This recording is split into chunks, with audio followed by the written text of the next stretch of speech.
Kurt von Schleicher, La noche de los cuchillos largos, Neubabelsberg, suburbio de Berlín, 30 de junio de 1934, 11 horas y 30 minutos.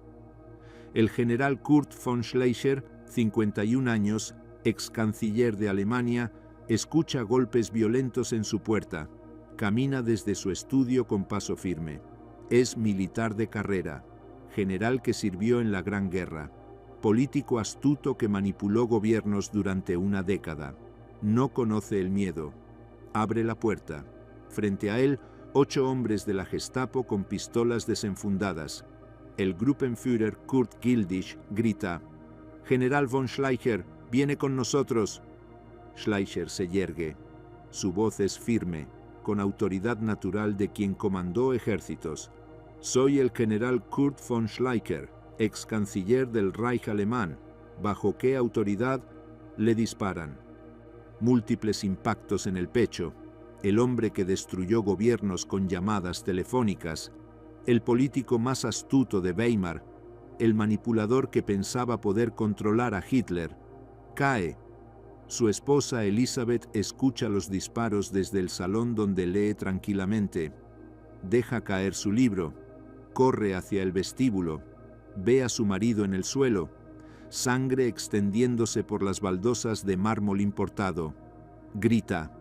Se arroja sobre él intentando protegerlo. Los hombres de la Gestapo le disparan también. 5 disparos. Una mujer civil de 46 años, sin conexión política, sin crímenes. Su único error fue estar casada con hombre en lista de muerte de Adolf Hitler. Muere instantáneamente. El escuadrón se retira sin prisa. Dejan los cuerpos donde cayeron. Ni siquiera cierran la puerta principal. Sangre corre por el vestíbulo de la elegante villa. 2 cadáveres, casquillos de bala en el suelo.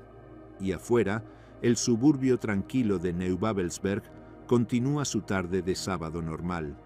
Nadie interviene, nadie protesta, nadie llama a la policía, porque todos saben ya que en la nueva Alemania de Hitler las reglas han cambiado. Horas después, la sirvienta regresa de hacer compras. Encuentra la puerta abierta, entra, ve los cuerpos, grita durante minutos completos antes de poder moverse. Finalmente llama a la policía llama a la Gestapo ordena: caso cerrado. Los Schleicher murieron resistiendo arresto legal por alta traición. Ninguna investigación, ningún juicio, ninguna consecuencia para los asesinos. El asesinato del general Kurt von Schleicher y su esposa Elisabeth fue uno de los momentos definitorios de la noche de los cuchillos largos. Demostró que el régimen nazi no respetaría ningún límite, ni leyes, ni rangos militares, ni siquiera vidas de civiles inocentes. Si podían matar a ex canciller en su propia casa al mediodía, si podían asesinar a su esposa, si podían hacer eso sin consecuencias, entonces podían hacer cualquier cosa a cualquiera.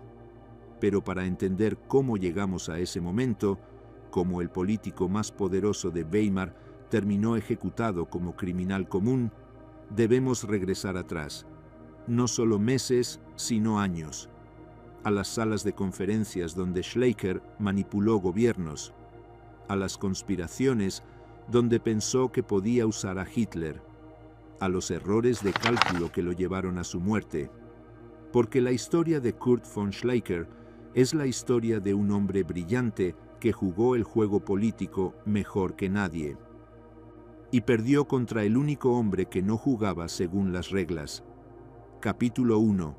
El manipulador de Weimar Berlín, 1919. Kurt von Schleicher había nacido el 7 de abril de 1883 en Brandenburg an der Havel, familia militar prusiana de clase media alta.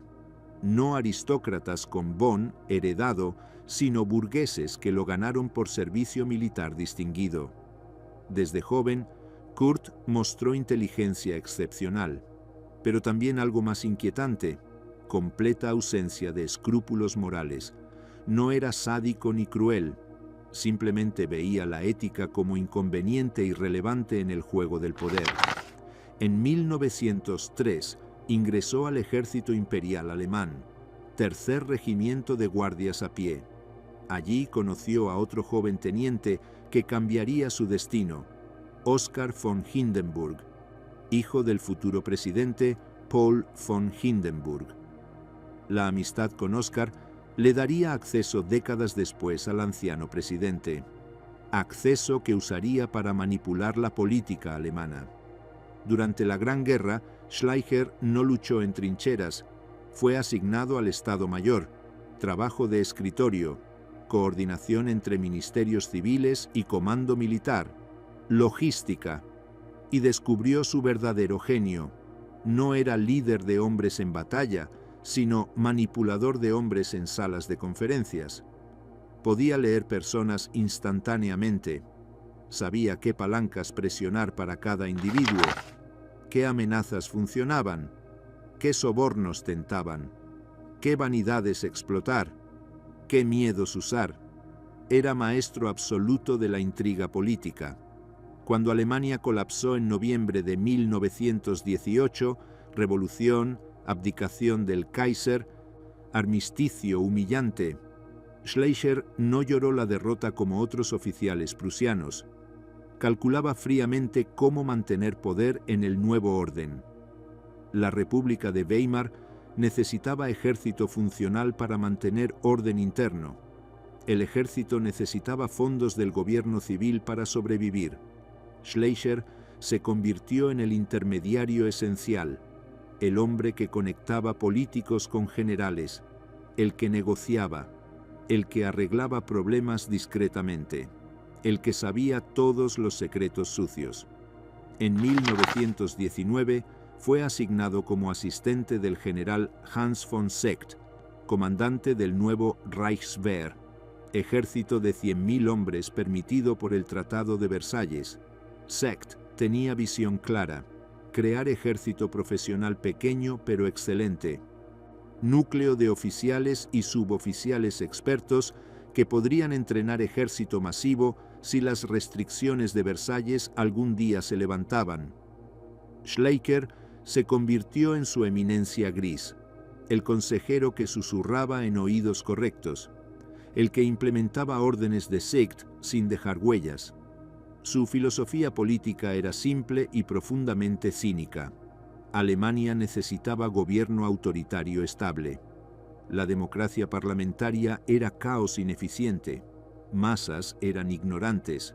Políticos eran corruptos o incompetentes. Pero el ejército no podía gobernar directamente. Eso provocaría intervención de potencias aliadas que ocupaban Renania.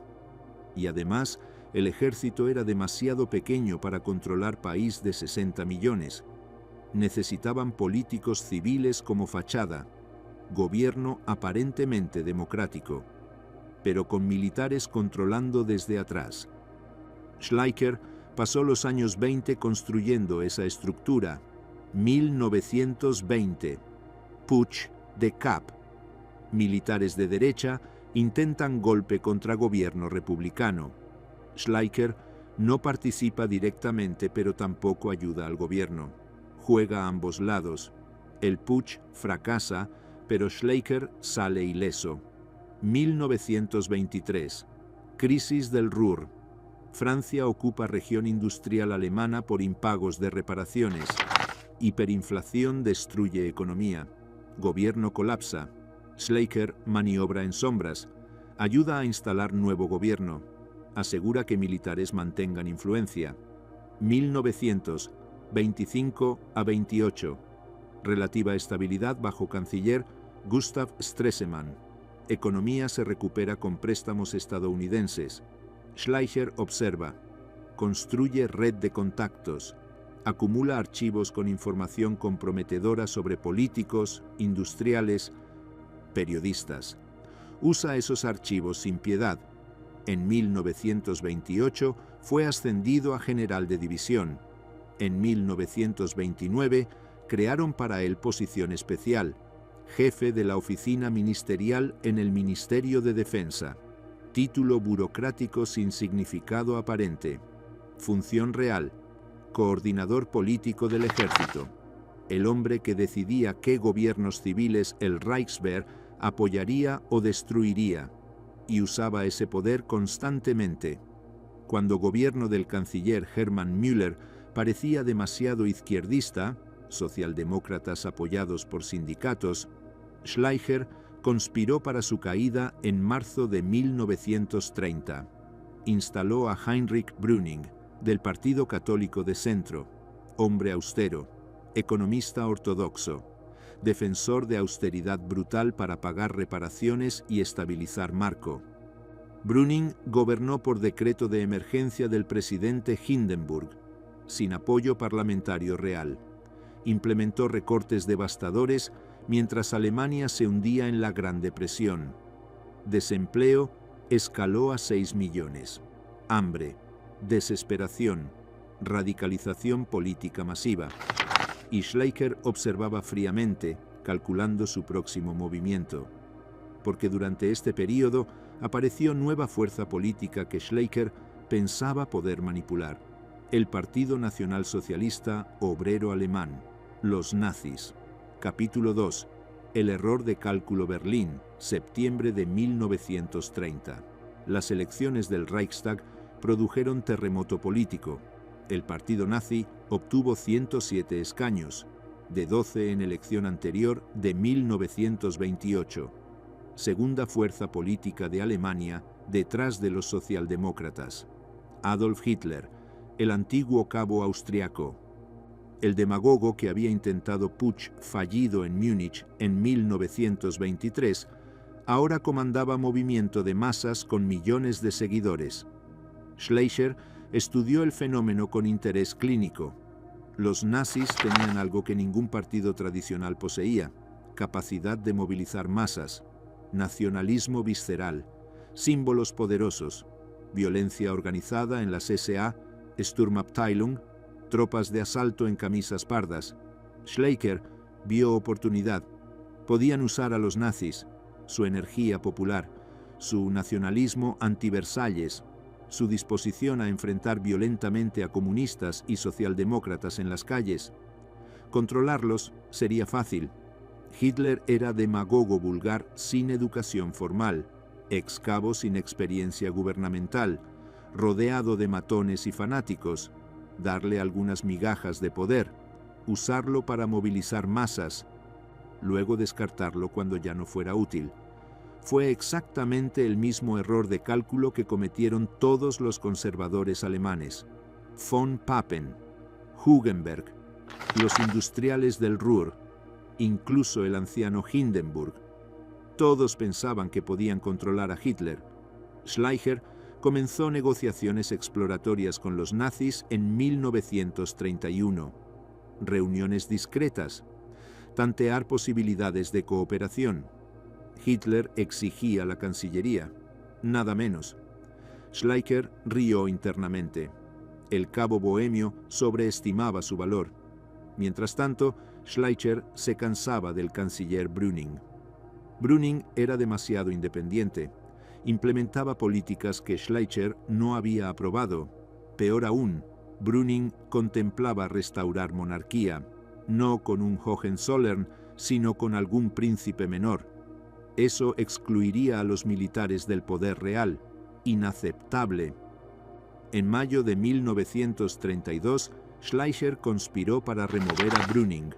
Convenció a Hindenburg, usando acceso a través de Oskar von Hindenburg, de que Brüning había perdido utilidad. Brüning fue despedido después de 2 años como canciller. Schleicher instaló a Franz von Papen, aristócrata católico de Renania, elegante, bien conectado socialmente, completamente sin base política real, títere perfecto. Papen formó gabinete de varones, nobles y aristócratas sin apoyo parlamentario. Schleicher mismo se convirtió en ministro de Defensa, control real del gobierno.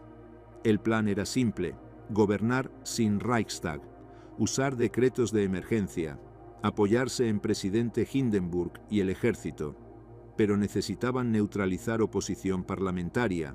Comunistas eran enemigos declarados, socialdemócratas eran hostiles.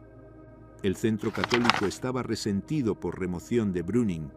Solo los nazis, ahora mayor partido después de elecciones de julio de 1932 con 230 escaños, podrían proporcionar apoyo. Schleicher negoció con Hitler. Tolerancia parlamentaria a cambio de concesiones, levantamiento de prohibición de las SA, posiciones en gobiernos estatales. Hitler exigió Cancillería. Schleicher rechazó. Imposible. El cabo austriaco no estaba calificado. Las negociaciones fracasaron. Papen convocó nuevas elecciones para noviembre de 1932. Esperaba debilitar a los nazis. Y funcionó parcialmente. Los nazis perdieron 34 escaños, 2 millones de votos menos. El partido estaba sin dinero. Gregor Strasser, segundo hombre después de Hitler, presionaba por compromiso, aceptar posiciones menores en gobierno en lugar de exigir todo o nada. Schleicher vio oportunidad brillante. Contactó secretamente a Strasser en diciembre de 1932. Reunión discreta en Berlín. Schleicher le ofreció trato extraordinario. Divide el partido nazi. Trae a tus seguidores. El ala socialista, los que creen genuinamente en anticapitalismo. Te haré vicecanciller. Juntos formaremos gobierno con apoyo de masas nazi pero sin Hitler. Reformas sociales, empleos, programas públicos. Todo lo que Hitler promete pero nunca entregará. Strasser estuvo tentado. El partido estaba quebrado financieramente. Hitler había apostado todo a estrategia de todo o nada, y parecía haber perdido. Las elecciones de noviembre mostraban declive nazi. Quizás era momento de ser pragmático. Pero Strasser cometió error fatal. Le contó a Hitler sobre la oferta antes de aceptarla. Hitler explotó con furia absoluta. Convocó a Strasser a reunión de emergencia del liderazgo nazi en Berlín. 8 de diciembre de 1932. Hotel Kaiserhof. Durante horas, Hitler aulló acusaciones de traición. Strasser había conspirado con el archienemigo Schleicher. Había intentado dividir el movimiento. Había vendido la revolución por título burocrático. Strasser intentó defenderse. Argumentó que el partido se desintegraba, que necesitaban ser realistas, que Hitler no escuchaba, solo gritaba. Finalmente Strasser renunció a todas sus posiciones en el partido. Salió del hotel, tomó tren a Múnich con su familia, se retiró de la política activa. Hitler inmediatamente reorganizó el partido para eliminar cualquier centro de poder alternativo. Dividió las responsabilidades de Strasser entre varios Gauleiters leales. Aseguró control absoluto. El plan de Schleicher colapsó. Strasser sin partido no valía nada. No podía traer masas nazis consigo si Hitler retenía control del aparato partidario. Pero Schleicher ya había quemado puentes. Su intento de dividir a los nazis era conocido. Hitler nunca lo perdonaría. Y peor aún, durante el proceso, Schleicher había traicionado a Franz von Papen. Había conspirado para reemplazarlo. Papen descubrió la maniobra. Hindenburg despidió a Papen el 1 de diciembre y el 2 de diciembre de 1932 nombró a Kurt von Schleicher como canciller de Alemania. Schleicher finalmente había llegado a la cima después de años manipulando desde sombras y descubrió que no tenía apoyo de absolutamente nadie. Capítulo 3. 57 días. Berlín, diciembre de 1932. Kurt von Schleicher juramentó como canciller con optimismo cauteloso. Era brillante, astuto, conocía todos los secretos, todas las palancas del poder. Formaría gobierno funcional donde Brüning y Papen habían fallado. Su plan era ambicioso, construir frente transversal que uniera elementos de izquierda y derecha contra extremistas. Ofreció concesiones a sindicatos, programas de empleo público para reducir desempleo masivo, obras públicas, reforma agraria para ayudar a campesinos arruinados. Intentó seducir nuevamente a Gregor Strasser, ahora retirado en Múnich. Schleicher lo contactó discretamente. Le ofreció posición ministerial si regresaba a la política. Strasser se negó. Estaba demasiado quemado por su confrontación con Hitler. No confiaba en Schleicher. Schleicher intentó negociar con los socialdemócratas. Les ofreció moderación de políticas de austeridad, protección de derechos laborales. Los socialdemócratas desconfiaban profundamente. Schleicher era militarista autoritario. Representaba todo lo que odiaban del viejo orden prusiano. Intentó asegurar apoyo de industriales. Les prometió mantener orden contra comunistas, proteger propiedad privada. Los industriales lo temían porque coqueteaba con retórica pro-trabajador. ¿Y si traicionaba sus intereses como había traicionado a todos los demás? Intentó mantener lealtad del ejército, mostrándose firme contra las SA nazis. Pero muchos oficiales jóvenes simpatizaban secretamente con nazis. Veían en Hitler al líder fuerte que Alemania necesitaba. Semana tras semana, Schleicher intentaba construir coalición, y semana tras semana, todos los grupos lo rechazaban. Los nazis lo odiaban por haber intentado dividir su partido. Los socialdemócratas y comunistas lo odiaban por ser militarista reaccionario. Los conservadores tradicionales, el Partido Popular Nacional Alemán de Hugenberg, lo odiaban por sus coqueteos con la izquierda. El centro católico estaba resentido por cómo había tratado a Brüning. Los industriales desconfiaban de él. Incluso dentro del ejército, su base natural de poder, había divisiones.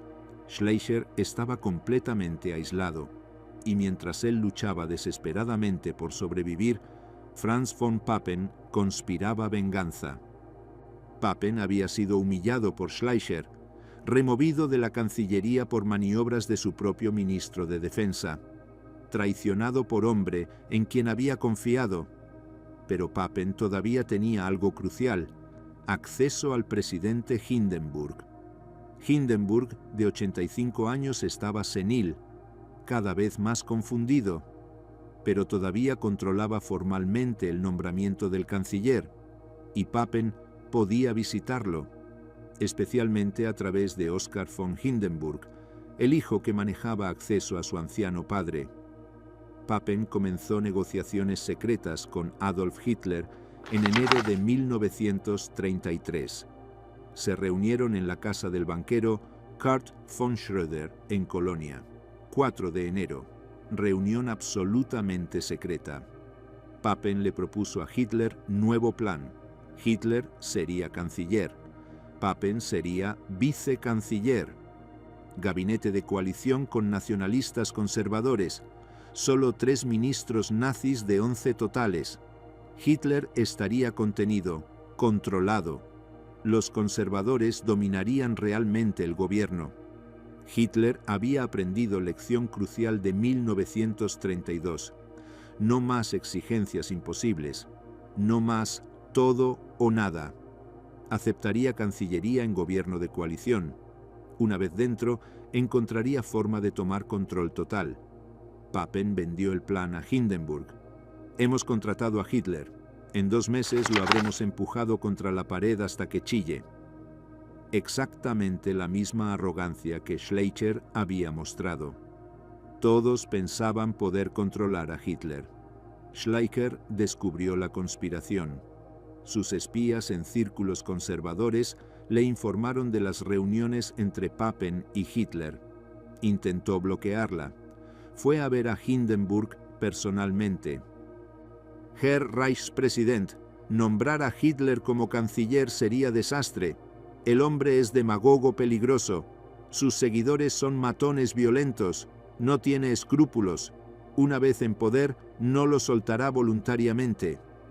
Hindenburg, cansado de los juegos de Schleicher, preguntó con voz fría: ¿Y usted tiene escrúpulos, Herr General? ¿Usted que ha conspirado contra cada gobierno? ¿Que removió a Brüning?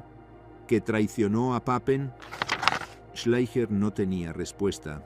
Intentó última maniobra desesperada. Le pidió a Hindenburg que disolviera el Reichstag indefinidamente y le permitiera gobernar por decreto dictatorial hasta que situación se estabilizara. Hindenburg rechazó. Eso sería inconstitucional. No puedo violar la Constitución. La ironía era grotesca. Hindenburg había permitido gobierno por decreto durante años. Había violado espíritu de la Constitución docenas de veces, pero ahora súbitamente le preocupaba la legalidad. La verdad era que Hindenburg había perdido confianza en Schleicher, y Papen, aristócrata elegante, socialmente aceptable, lo había convencido de que podían manejar a Hitler.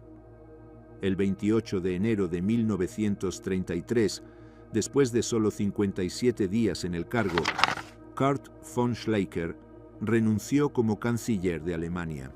No podía formar gobierno funcional, no tenía apoyo parlamentario. Hindenburg le había retirado confianza. Fue el gobierno más corto de la República de Weimar. El 30 de enero de 1934, Adolf Hitler fue nombrado canciller de Alemania.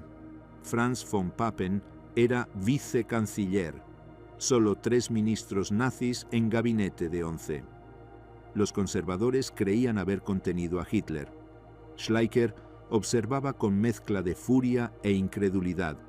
Esos idiotas, Papen, Hugenberg, los aristócratas conservadores, realmente pensaban que podían controlar al austriaco. No entendían que estaban abriendo jaula a depredador que los devoraría a todos. Pero Schleicher tampoco estaba demasiado preocupado. Hitler duraría semanas, quizás meses. El partido nazi estaba quebrado. Las masas se cansarían de promesas incumplidas. El gabinete conservador lo limitaría. Y cuando Hitler colapsara, como todos los demás cancilleres habían colapsado, Schleicher estaría esperando para recoger los pedazos. Fue el último error de cálculo de su vida. Capítulo 4. El depredador desatado Berlín. Febrero a junio de 1933. Kurt von Schleicher observaba con creciente alarma cómo Adolf Hitler consolidaba poder con velocidad aterradora. 27 de febrero. El Reichstag ardió. Fuego masivo destruyó el edificio del Parlamento. Los nazis culparon a comunistas. Evidencia era dudosa, pero no importaba. 28 de febrero. Hindenburg firmó decreto de emergencia para protección del pueblo y el Estado. Suspendió libertades civiles garantizadas por Constitución, libertad de expresión, libertad de prensa, libertad de reunión, inviolabilidad del domicilio. Todo suspendido temporalmente. Marzo de 1933. Nuevas elecciones. Los nazis usaron control del aparato estatal, especialmente en Prusia, donde Göring era ministro del Interior, para intimidar oponentes. Las SA aterrorizaban reuniones de otros partidos, golpeaban opositores, quemaban sedes. Los nazis obtuvieron 44% de votos, no mayoría pero suficiente con nacionalistas de Hugenberg para controlar Reichstag. 23 de marzo. Hitler presentó ley habilitante al Reichstag. Permitiría al gabinete legislar sin aprobación parlamentaria. Transferir poder legislativo del Reichstag al canciller. Requería mayoría de 2/3. Hitler la obtuvo mediante combinación de votos nazis, intimidación de las SA que rodeaban el edificio donde votaba el Reichstag y negociación con el centro católico. Solo los socialdemócratas votaron contra. Los comunistas ya estaban arrestados o escondidos. La ley habilitante pasó. Hitler ahora podía legislar por decreto. El Reichstag se volvió irrelevante. Abril a julio. Gleichschaltung. Coordinación forzada. Todos los partidos políticos, excepto el nazi, fueron ilegalizados o se disolvieron voluntariamente bajo presión. Primero comunistas, luego socialdemócratas, luego los liberales, finalmente el centro católico. Incluso los nacionalistas de Hugenberg fueron absorbidos. Alemania se convirtió en estado de partido único. Los sindicatos fueron destruidos, reemplazados por Frente Alemán del Trabajo controlado por nazis. Los gobiernos estatales perdieron autonomía. Gobernadores nazis, Reichsstatthalter, fueron impuestos desde Berlín. Judíos fueron removidos del servicio civil. Boicot de negocios judíos. Primeras leyes raciales. Schleicher observaba todo esto con horror creciente. Esto no era gobierno conservador tradicional con fachada nazi. Era revolución total, destrucción sistemática de todo el orden legal de Weimar. Y estaba sucediendo con velocidad aterradora. En 6 meses, Hitler había logrado lo que ningún otro canciller, ni siquiera dictadores como Schleicher, habían contemplado: control absoluto. Schleicher comenzó a conspirar. Reuniones discretas en su villa de Neubabelsberg, con otros generales retirados, con políticos conservadores alarmados, con aristócratas que finalmente comprendían su error. «Tenemos que detenerlo», decía Schleicher, «antes de que sea demasiado tarde, antes de que consolide poder completamente». Las opciones eran limitadas. Golpe militar directo era arriesgado. Muchos oficiales jóvenes simpatizaban con nazis y las SA, 3 millones de hombres en camisas pardas, podían causar guerra civil. Quizás restauración monárquica. El príncipe heredero estaba dispuesto. Si Hindenburg moría, y tenía 86 años, no viviría mucho. Quizás proclamar monarquía en lugar de dejar que Hitler combinara presidencia con cancillería. O quizás convencer a Hindenburg de remover a Hitler, demostrarle que Hitler había violado términos del Acuerdo de enero, que no estaba siendo contenido por conservadores, sino que los había neutralizado completamente. Schleicher escribió memorandos, hizo llamadas telefónicas discretas, intentó coordinar resistencia, pero era demasiado tarde. Los nazis tenían espías en todas partes. La Gestapo, policía secreta bajo control de Göring y luego Himmler, interceptaba conversaciones. Abrían correspondencia, seguían a personas sospechosas. Hitler sabía exactamente lo que Schleicher planeaba. Y Hitler nunca había perdonado el intento de Schleicher de destruir el partido nazi en diciembre de 1932, cuando ofreció vicecancillería a Gregor Strasser. Esa traición estaba marcada en tinta roja en la memoria de Hitler. Capítulo 5. La crisis de la Saberlin, invierno de 1933 a 34. Mientras Schleicher conspiraba inútilmente, otra crisis se gestaba que lo arrastraría a su muerte. Ernst Röhm, jefe de las SA, Sturmabteilung, tropas de asalto nazis, tenía visión diferente del futuro de Alemania que Hitler. Röhm era veterano de la Gran Guerra, capitán, soldado profesional. Había conocido a Hitler en 1919, cuando ambos estaban en Múnich. Habían participado juntos en el putsch fallido de 1923. Röhm era genuinamente leal a Hitler, de manera que ningún otro líder nazi lo era. No por ambición, sino por camaradería. Consideraba a Hitler su amigo, pero tenía ideas propias sobre la revolución nazi. Las ESA habían sido fuerza de choque del partido. 3 millones de hombres, en su mayoría desempleados, veteranos de guerra, jóvenes sin futuro, organizados en formación paramilitar. Habían peleado a comunistas en las calles, habían intimidado opositores, habían aterrorizado votantes. Röhm creía que las SA debían convertirse en el nuevo ejército de Alemania, absorber al Reichswehr profesional, crear ejército popular masivo con él como comandante supremo, y creía en Segunda Revolución. La toma de poder político estaba completa. Ahora era momento de revolución social y económica real. Nacionalización de industrias, redistribución de riqueza, destrucción de aristocracia tradicional, igualdad radical bajo liderazgo nazi. Hitler tenía visión completamente diferente. Necesitaba al ejército profesional. El Reichswehr tenía experiencia, disciplina, entrenamiento que las turbas de las SA nunca tendrían. Además, necesitaba apoyo del ejército cuando Hindenburg muriera y él pudiera combinar presidencia con cancillería, y no quería revolución social radical. Necesitaba cooperación de industriales para rearmar Alemania. Necesitaba aristócratas tradicionales para gobernar el nuevo Reich. No podía permitir que Röhm alienara esas fuerzas conservadoras. Durante 1933, la tensión entre Hitler y Röhm escaló. Röhm presionaba públicamente por Segunda Revolución. Sus discursos hablaban de eliminar reaccionarios, de purgar conservadores del gobierno, de transferir poder económico al pueblo.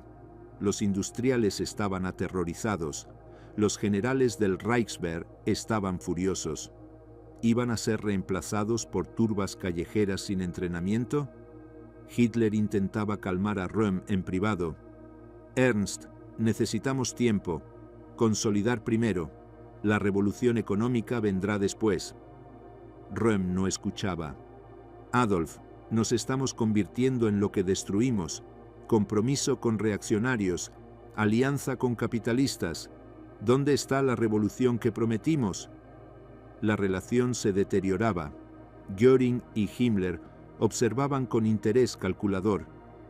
Hermann Göring odiaba a Röhm. Göring quería controlar todas las fuerzas armadas de Alemania, ejército, aviación, eventualmente armada. Las SA bajo Röhm bloqueaban esa ambición. Heinrich Himmler, jefe de las SS, Schutzstaffel, odiaba a Röhm aún más. Las SS eran técnicamente subordinadas de las SA. Himmler quería independencia. Quería que las SS se convirtieran en élite del partido, no sirvientes de Röhm. Ambos comenzaron a fabricar evidencia de que Röhm planeaba golpe contra Hitler. Informes de inteligencia falsificados, testimonios de delatores pagados, conversaciones sacadas de contexto, documentos forjados. Y aquí es donde la historia de Kurt von Schleicher se entrelaza fatalmente con la purga de las SA. Göring y Himmler no solo fabricaron evidencia contra Röhm, también afirmaron que Röhm conspiraba con Kurt von Schleicher, que Schleicher, usando sus contactos en el Reichswehr, coordinaría golpe militar mientras Röhm levantaba las SA. Juntos derrocarían a Hitler. Instalarían dictadura militar con Schleicher como líder político y Röhm como comandante militar. Era completamente falso. Röhm y Schleicher se despreciaban mutuamente. Röhm veía a Schleicher como representante del establishment prusiano reaccionario que la revolución nazi debía destruir. Schleicher veía a Röhm como matón sin educación, que comandaba turbas violentas. No había conspiración entre ellos, ni siquiera se hablaban. Pero la acusación era políticamente perfecta para Göring y Himmler. Eliminaba a Röhm, amenaza al poder de Göring y autonomía de las SS. Eliminaba a Schleicher, conspirador conservador que intentaba organizar resistencia a Hitler. Y resolvía el problema de las SA de una vez. Hitler podría purgar liderazgo de las SA, subordinar la organización y ganarse gratitud del Reichswehr simultáneamente. Hitler no creía completamente la evidencia fabricada. Era demasiado astuto. Sabía que Göring y Himmler tenían motivos propios, pero la evidencia le daba excusa, y necesitaba resolver el problema de Röhm de todas formas. En abril de 1934, Hitler tuvo reunión con líderes del Reichswehr en el acorazado Deutschland. Les prometió: las SA no reemplazarán al ejército profesional, serán subordinadas. El Reichswehr seguirá siendo única fuerza armada de la nación. A cambio, cuando Hindenburg muriera, y estaba claramente en sus últimos meses, el ejército apoyaría combinación de presidencia y cancillería en manos de Hitler. Los generales aceptaron, pero exigieron: Röhm debe ser neutralizado, las SA deben ser controladas. Hitler asintió. La purga estaba decidida. Capítulo 6. La lista de muerte Berlín, junio de 1934. Göring y Himmler preparaban meticulosamente. No solo purgarían líderes de las SA, aprovecharían el caos para eliminar todos los enemigos del régimen. Listas fueron compiladas con cuidado obsesivo. Líderes de las SA que eran leales a Röhm, obvio, pero también políticos de Weimar que sabían demasiado o podrían organizar resistencia, periodistas críticos, intelectuales conservadores que habían advertido sobre peligros del nazismo, aristócratas que habían expresado dudas sobre Hitler, cualquiera que hubiera cruzado a Hitler en el pasado, cualquiera que pudiera ser amenaza futura. Kurt von Schleicher estaba en esa lista, marcado con prioridad alta. También Gregor Strasser, el hombre que Schleicher había intentado reclutar. Aunque Strasser estaba completamente retirado, trabajando para compañía farmacéutica, no representaba amenaza real, no importaba.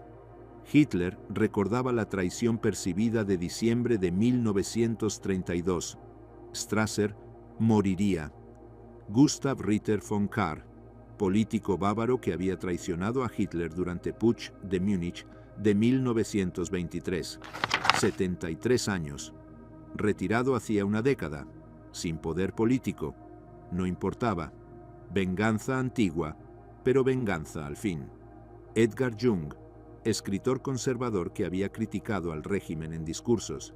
Fritz Gerlich, periodista católico que había advertido que Hitler destruiría Alemania. Erich Klausener, líder de Acción Católica. Herbert von Bose, secretario de Franz von Papen. Su crimen: trabajar para hombre que había dado discurso crítico del régimen. Docenas de nombres, algunos políticos importantes. Otros simplemente personas que habían molestado a alguien en liderazgo nazi. Las listas crecían cada día mientras distintos líderes nazis añadían enemigos personales. Himmler organizaba los escuadrones de ejecución. Las SS serían los verdugos, no las SA. Estaban siendo purgadas. No el ejército debía mantener manos limpias. Las SS de Himmler, fanáticos leales, dispuestos a matar sin preguntas. 29 de junio. Hitler estaba en Essen para boda de Gauleiter local. Göring lo llamó desde Berlín. Mein Führer, la situación es crítica. Röhm ha ordenado a las SA estar listas para levantamiento. Tenemos informes de movilización en Múnich. ¿Deben actuar inmediatamente o será demasiado tarde? Era exageración masiva. Las SA estaban de vacaciones de verano. Röhm estaba en resort en Bad Wiessee con su Estado Mayor. No había movilización. Pero Hitler, bajo presión de meses de informes sobre conspiración de Röhm, decidió actuar. Voló a Múnich esa noche. Luego condujo a Bad Wiessee antes del amanecer del 30 de junio. Capítulo 7. El fin de semana de sangre. Bad Wiessee, Baviera, 30 de junio de 1934, 6:30 de la mañana. Hitler irrumpió personalmente en el hotel donde Röhm y su Estado Mayor se alojaban. Los encontró durmiendo, algunos con amantes masculinos. Röhm era abiertamente homosexual, algo que Hitler había tolerado hasta ahora. Hitler gritó acusaciones de traición. Röhm, aturdido, apenas despierto, intentó protestar. «Adolf, ¿qué traición? ¿De qué hablas?» Has conspirado para derrocarme. Has movilizado las SA contra el Estado. Eso es insano. Las SA están de vacaciones. No hay movilización. ¿Quién te dijo?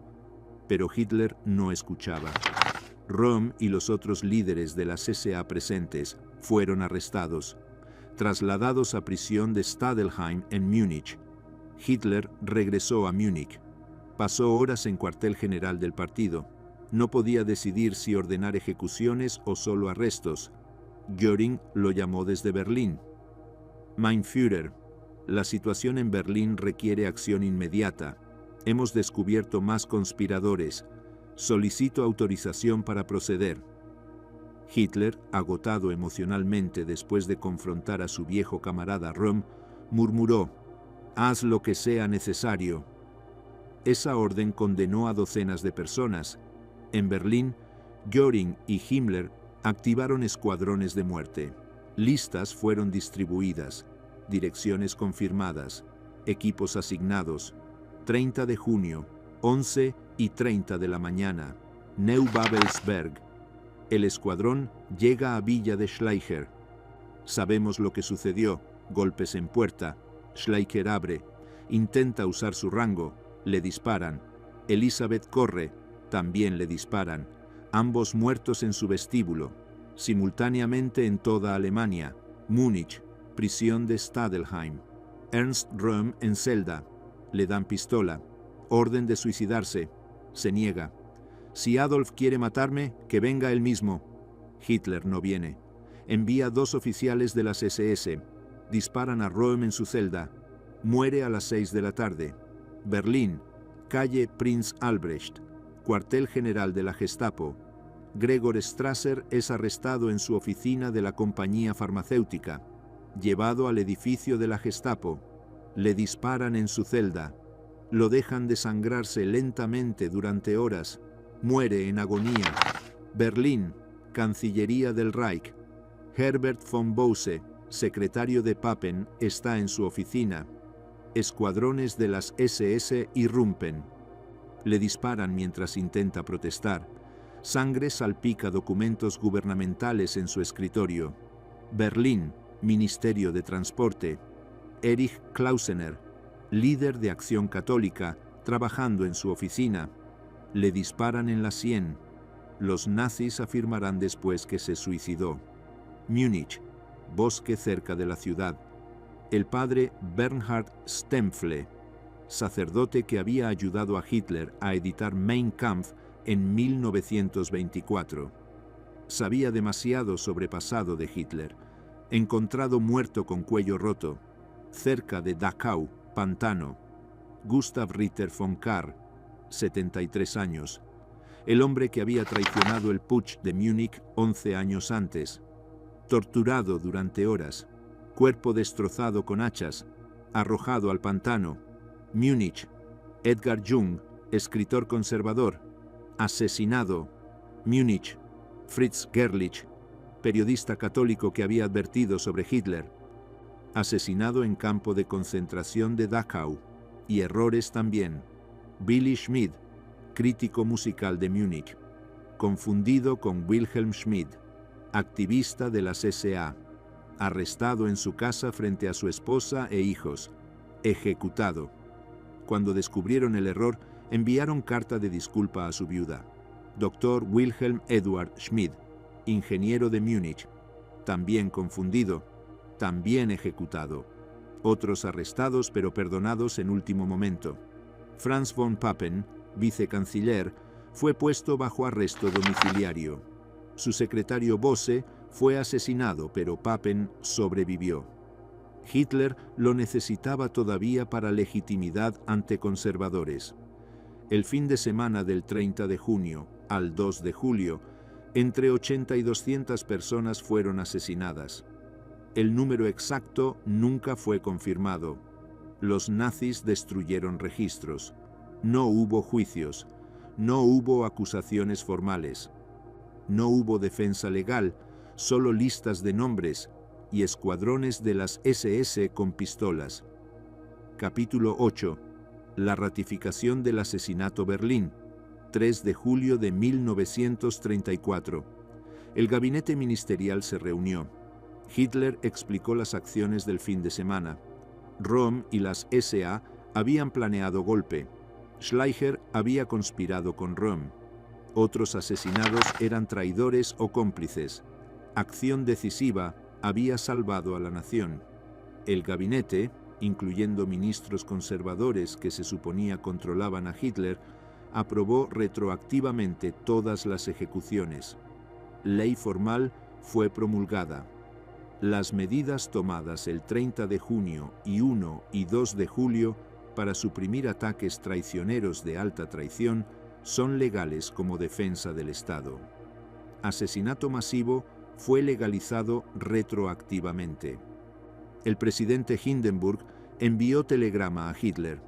Por su decidida acción y valiente intervención personal, ha salvado al pueblo alemán de gran peligro.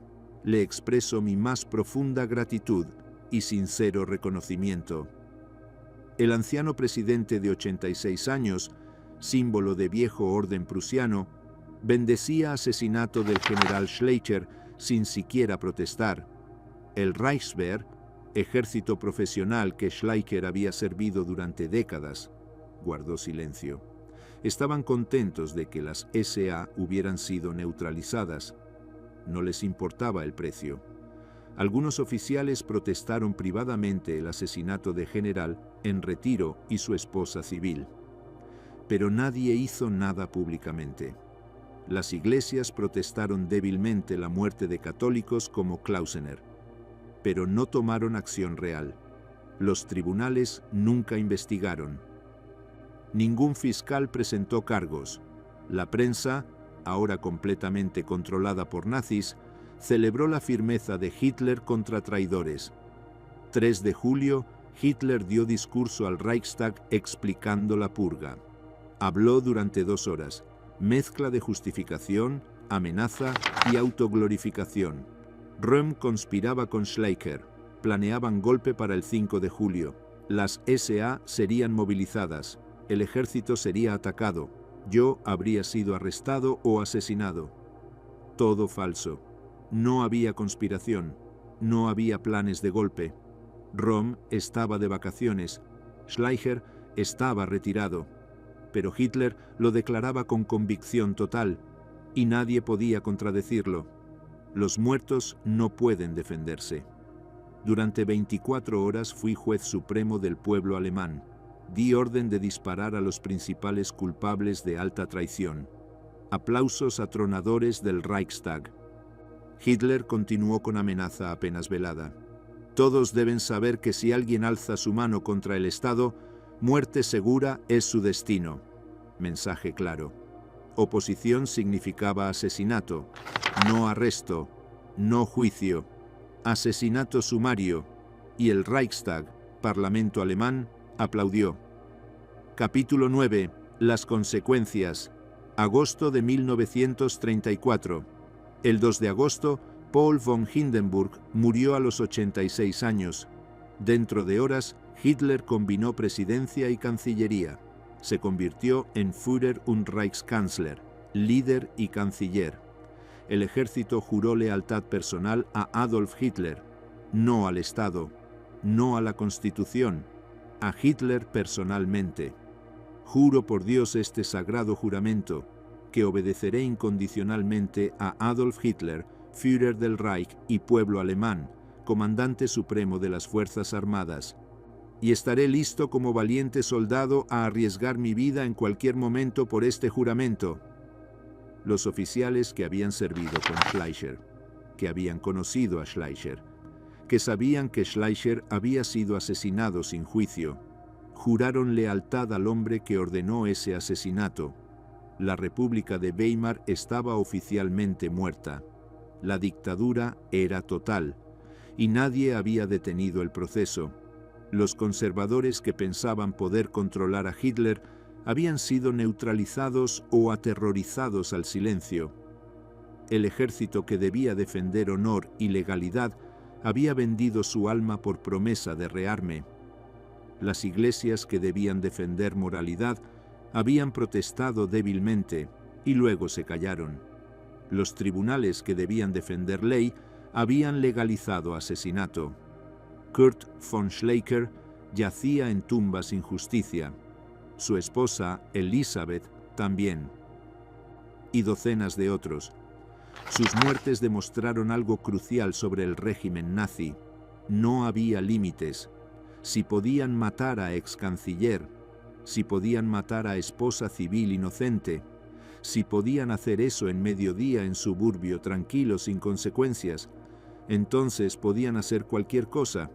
Los campos de concentración se expandirían, millones morirían, las leyes raciales se promulgarían, ciudadanos serían despojados de derechos, la guerra comenzaría, Europa sería devastada, el holocausto se implementaría, 6 millones de judíos asesinados. Todo comenzó aquí, en momento donde Estado alemán declaró oficialmente que asesinato era política legítima del gobierno. Y ese momento fue ratificado no por nazis fanáticos, sino por conservadores respetables, generales profesionales, jueces, ministros. Ellos permitieron que sucediera. Epílogo. El manipulador manipulado. Kurt von Schleicher había pasado vida entera manipulando sistema político alemán. Destruyó gobiernos con llamadas telefónicas. Instaló cancilleres como títeres. Conspir continua 050 o contra cualquiera que bloqueara sus ambiciones. Usaba información comprometedora sin escrúpulos. Traicionaba a aliados cuando dejaban de ser útiles. Creía que era maestro del juego político, que entendía cómo funcionaba el poder, que podía usar a cualquiera, incluyendo nazis, y luego descartarlos. Murió descubriendo que Hitler no jugaba su juego. Hitler había creado juego completamente nuevo.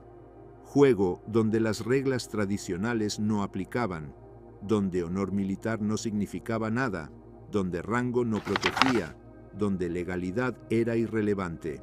Obedece o muere. Simple, brutal, efectivo.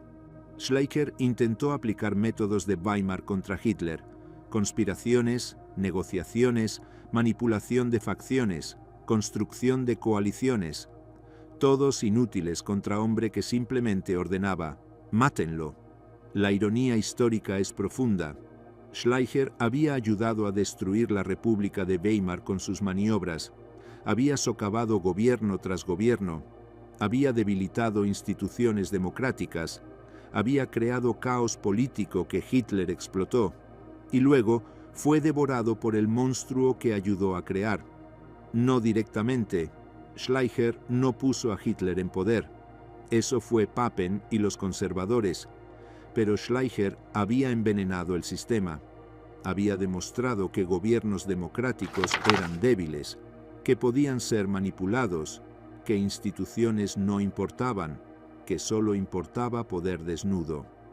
Hitler aprendió esa lección perfectamente y la aplicó sin las inhibiciones aristocráticas que todavía limitaban a Schleicher.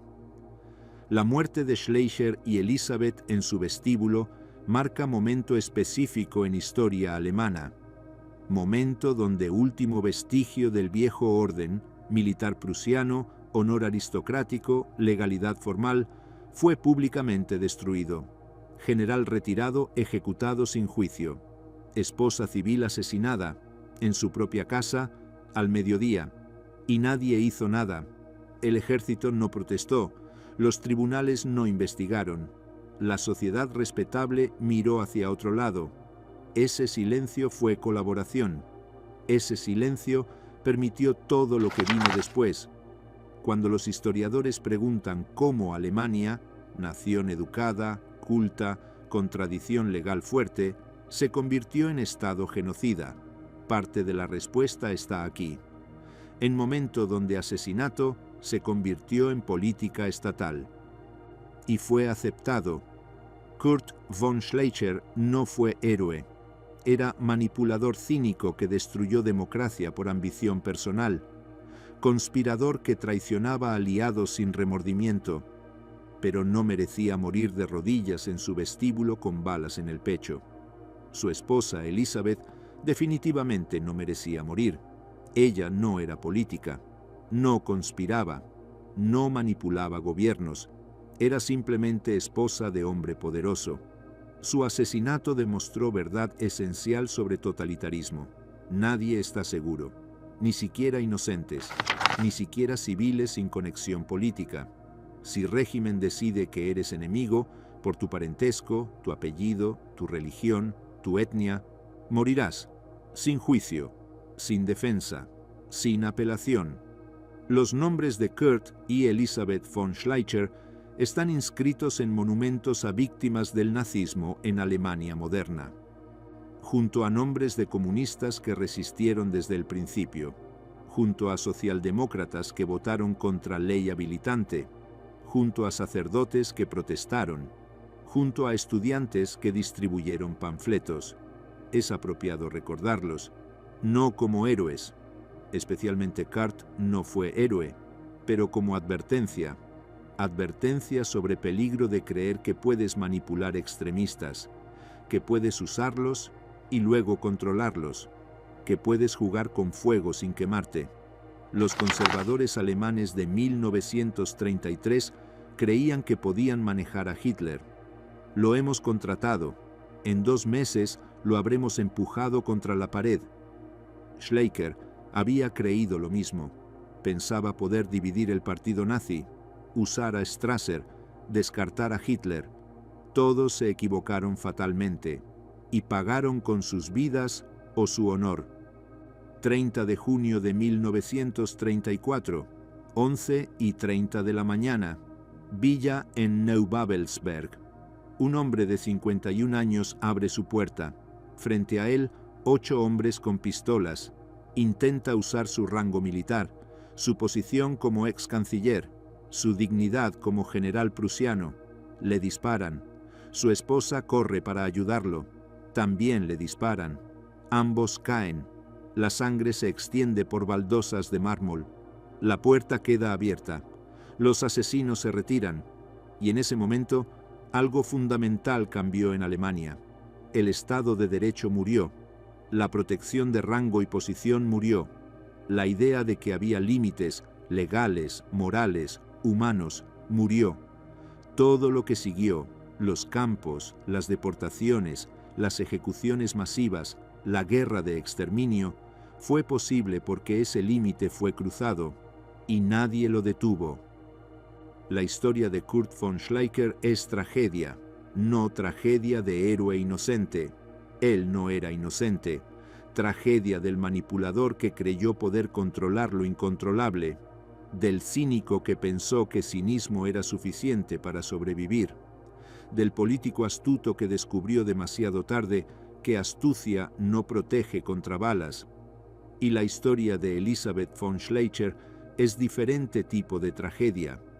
La tragedia de inocente destruida simplemente por estar en lugar equivocado, por estar casada con hombre equivocado, por abrir puerta equivocada en momento equivocado. Ella representa todas las víctimas que vinieron después, millones que murieron no por lo que hicieron, sino por lo que eran, o por quien conocían, o simplemente porque estaban allí.